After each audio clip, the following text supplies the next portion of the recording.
Very good morning to all of you. Plus one commerce section के इस accountancy online class में आपका स्वागत है। डियर स्टूडेंट्स, अब तक आपने पढ़ा कि लेखांकन एक ऐसी प्रक्रिया है जिसमें मौद्रिक लेन देनों की पहचान की जाती है, उनका लेखा किया जाता है, उसके बाद उनका वर्गीकरण किया जाता है, फिर सारांश निकाला जाता है और फिर उसका जो रिजल्ट होता है, उसका जो परिणाम होता है, वो उससे संबंधित जो प्रयोगकर्ता होते हैं उन्हें प्रस्तुत करने की प्रक्रिया है। अब वित्तीय लेन देनों की पहचान करना और उन्हें रिकॉर्ड करना, ये कंसेप्ट जो है वो अब तक हमने पढ़ लिया है, जिसके अंतर्गत हमने पढ़ा कि वित्तीय लेन देन को सबसे पहले हम रोजनामचा में लिखते हैं।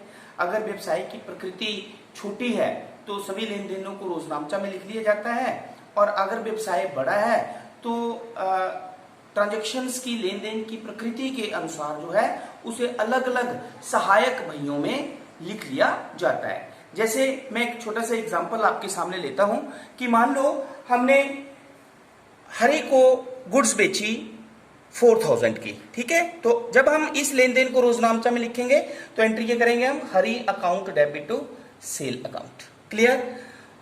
मान लो हरि ने 500 की गुड्स जो है वो वापस कर दी, तो इस लेन देन को हम लिखेंगे sales return account debit to Hari account 500। फिर हरि से मान लो हमें 2500 रुपया जो कैश मिल जाता है, तो एंट्री होगी cash account debit to Hari account. ये लेन देन हम रोजनामचा में लिखेंगे यदि हमारे व्यवसाय की प्रकृति क्या है, स्मॉल है, छोटा व्यवसाय है।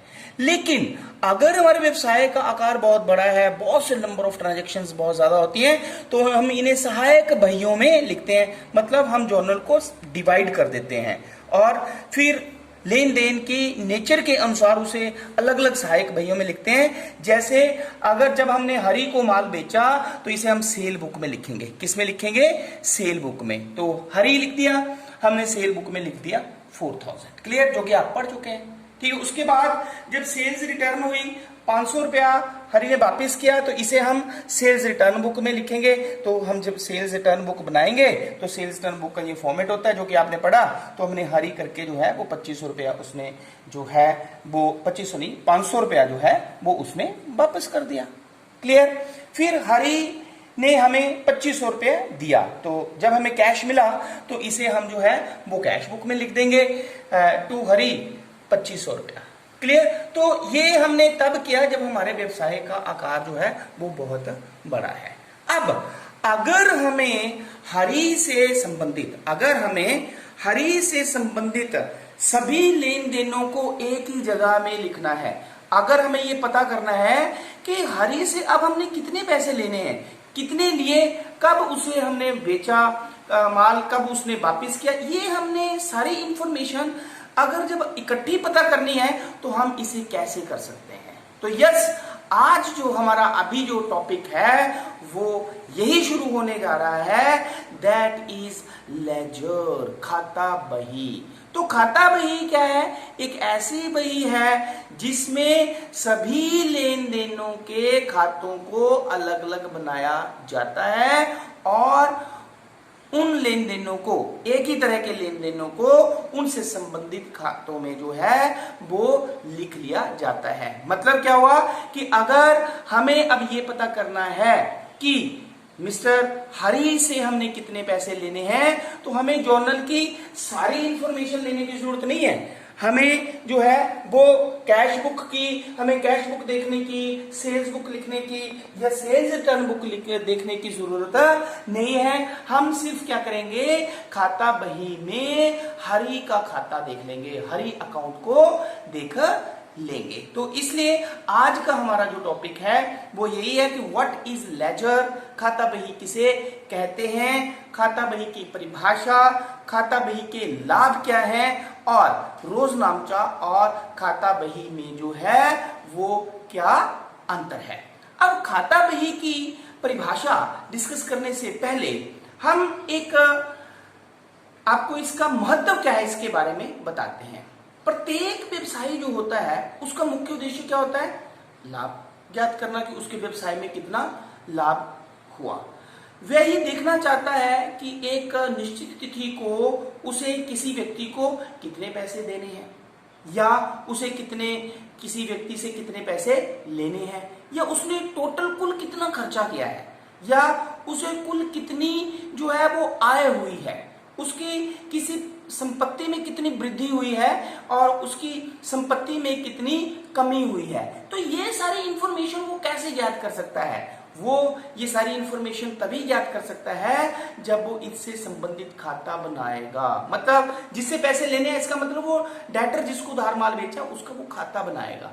कितने पैसे किसी से लेने हैं, इसका मतलब आपने जो है वो जिसको आपने उधार माल बेचा है उसका खाता बनाएगा। ठीक है, कितने पैसे किसी को देने हैं, इसका मतलब जिससे उधार परचेज की है उसका खाता बनाएगा। ठीक है, संपत्ति में वृद्धि हुई तो वह संपत्ति खाता बनाएगा। तो इसलिए खाता बही जो है वो एक ऐसी बही होती है, खाता बही जो है वो एक ऐसी बही होती है जिसमें सभी खाते, चाहे वो व्यक्तिगत खाते हैं, चाहे वो वास्तविक खाते हैं, चाहे वो अवास्तविक खाते हैं, अलग अलग बनाए जाते हैं और उन खातों से संबंधित सभी लेन देन जो है वो एक ही जगह पे लिखे जाते हैं। तो ऐसी बही, ऐसी पुस्तक जिसमें सभी खाते अलग अलग बनाए जाते हैं उसे जो है हम खाता बही कहते हैं। तो अब हम जो है हमारे पास आता है कि खाता बही से क्या अभिप्राय है या खाता बही की जो है वो क्या डेफिनेशन है। तो what is a ledger? Ledger is a book which contains all the accounts, whether personal, real or nominal, which are first entered in the journal. ठीक है, तो लेजर एक ऐसी पुस्तक होती है जिसमें सभी खाते, चाहे वो वास्तविक खाते हैं, चाहे वो पर्सनल खाते हैं या अवास्तविक खाते हैं, वो जर्नल से लिखे जाते हैं। Clear? It is a principle, a main book which contains all the accounts in which the transactions are recorded in the books of original entry are transferred. It is also known as book of secondary entry, क्योंकि इसमें जो है वो journal के बाद entry की जाती है, इसलिए इसे सेकेंडरी जो है वो बुक कहा जाता है। तो हमारे पास डेफिनेशन है एलसी क्रॉपर के अनुसार, the book which contains a classified and permanent record of all the transaction of the business is called the ledger. Clear? तो वह पुस्तक जिसमें किसी व्यापारी के द्वारा किए गए व्यवहारों को वर्गीकृत करके स्थायी रूप से लिखा जाता है उसे खाता बही कहा जाता है। तो इस तरह से आपने देखा कि खाता बही एक ऐसी पुस्तक होती है जिसमें सभी खाते, चाहे वो किसी भी संस्था के व्यक्ति से संबंधित है, संस्था से संबंधित है, फर्म से संबंधित है, संपत्ति से संबंधित है, आय से संबंधित है, व्यय से संबंधित है, सभी खाते जो है वो अलग अलग बनाए जाते हैं और उनमें उनसे संबंधित सभी लेन देनों को एक ही जगह पे लिखा जाता है। क्लियर? तो अब हम आगे हमारे पास है कि ये जो है वो खाता बही का क्या लाभ है। ठीक है, तो जैसे फर्स्ट है हमारे पास preparation of trial balance. So it is not possible to prepare a trial balance without ledger. Ledger के बिना ट्रायल बैलेंस नहीं बनाया जाता है, क्योंकि लेजर में सभी खाते अलग अलग बनाए जाते हैं और उन खातों के फिर शेष निकाले जाते हैं और जिन शेषों और योगों की सहायता से ही जो है वो तलपट बनाया जाता है। तो जिससे जो है वो अरिथमेटिकल एक्यूरेसी जो होती है, गणितीय शुद्धता जो होती है, वो खातों की जांची जाती है। ठीक है, तो दूसरा लाभ है इसका प्रेजेंटेशन ऑफ फाइनल पोजीशन। ठीक है, तो खाता बही में खोले गए सभी खातों के शेषों की सहायता से सबसे पहले तलपट बनाया जाता है, उसके बाद फिर व्यापारी खाता बनाया जाता है, लाभ हानि खाता बनाया जाता है और उसके बाद स्थिति विवरण बनाया जाता है, जिससे किसी भी व्यवसाय के लाभ और हानि और उसकी वित्तीय स्थिति, संपत्ति और दायित्व की जानकारी प्राप्त की जाती है। क्लियर? देन थर्ड एडवांटेजेस है हमारे पास application of double entry system. तो जब खाता बही में खाते खोले जाते हैं तभी जो है वो दोहरा लेखा प्रणाली के दोनों पहलू, हमने पढ़ा है कि दोहरा लेखा प्रणाली एक ऐसा प्रणाली होती है जिसमें प्रत्येक लेन देन के दोनों पक्षों को अलग अलग लिखा जाता है, दो खातों में लिखा जाता है। क्लियर?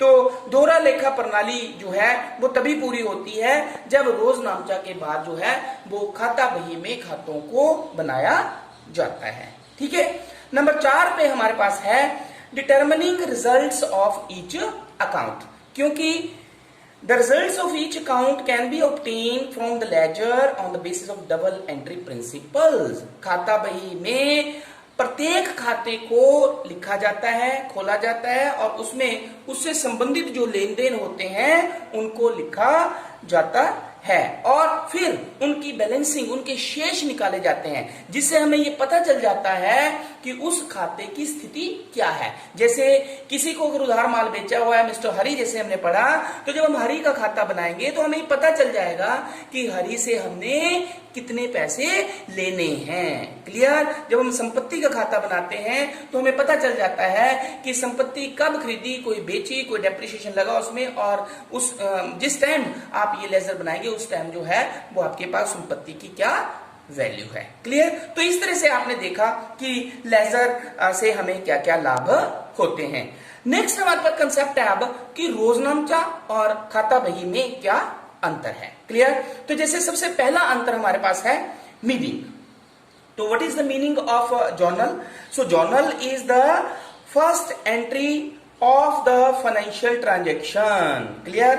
जर्नल एक ऐसी, रोजनामचा एक ऐसी पुस्तक होती है जिसमें सबसे पहले लेन देन को लिखा जाता है, but ledger is recorded from the journal in a T format. लेकिन लेजर जो है वो जर्नल की सहायता से बनाया जाता है। क्लियर होगी बात? नंबर 2 डिफरेंस है हमारे पास, which is more important? Yes, तो journal is more important then the ledger, क्योंकि जर्नल में हर इंफॉर्मेशन जो है वो क्लियर करके लिखी जाती है। ठीक है? लेकिन ledger is depend upon the correctness of the journal. लेकिन अगर आपने जर्नल सही बनाया है तभी जो है वो लेजर भी सही बनाया जा सकता है। ठीक है? नंबर 3 है हमारे पास फॉर्मेट। तो जर्नल का फॉर्मेट जैसे आपने पढ़ा है कि इसमें हमारे पास date, particular, ledger folio, debit amount और क्रेडिट अमाउंट 5 कॉलम्स होते हैं। लेकिन हमारे पास जो है वो लेजर में हमारे पास आपने देखा होगा कि ये एक टी फॉर्मेट में होता है, जिसमें हमारे पास लेफ्ट हैंड साइड में भी 4 कॉलम्स और राइट हैंड साइड में भी 4 कॉलम्स होते हैं। क्लियर? नेक्स्ट है हमारे पास डिफरेंस लेबल। ठीक है? So the journal is called the book of original entry, क्योंकि सोर्स डॉक्यूमेंट की सहायता से सबसे पहले जो है वो लेन देन को जर्नल में ही लिखा जाता है, इसलिए इसको ओरिजिनल एंट्री बुक कहा जाता है। But ledger is called the book of second entry, इसे हम सेकेंड एंट्री बुक कहते हैं। नेक्स्ट है हमारे पास act of recording. So the act of journalising is called the journalising. Journal में एंट्री को लिखने को जर्नलाइजिंग कहते हैं, but the act of ledgering is called the posting. Ledger में जब हम लिखते हैं तो उसे हम पोस्टिंग कहते हैं। How the entry is recorded? In the journal, the entry is recorded on date wise. Clear? But in the ledger, the entry is recorded account wise. ठीक है? Then हमारे पास next है narration. In the journal आपने देखा the narration is important to write. Narration is necessary to write. But in the ledger there is no narration. वहां पे narration नहीं लिखी जाती है। Clear? Then हमारे पास last है necessity of बैलेंसिंग। क्या है? Necessity of balancing. ठीक है? तो जर्नल में balancing, there is no need to balance in the journal. Journal में बैलेंसिंग की कोई जरूरत नहीं होती है, लेकिन जो है वो लेजर में बैलेंसिंग इज मैंडेटरी। बैलेंसिंग जो है मैंडेटरी होती है, मतलब लेजर में जो है वो बैलेंसिंग की जाती है, प्रत्येक खाता जो बनाया जाता है उसका शेष निकाला जाता है। क्लियर? तो इस तरह से आज की इस वीडियो में हमने देखा कि खाता बही क्या होती है। ठीक है? खाता बही के क्या लाभ है और फिर खाता बही और रोजनामचा में क्या अंतर है। तो मैं आशा करता हूं कि आपको एक कंसेप्ट जो है वो अच्छी तरह से समझ में आ गया होगा। Thank you very much.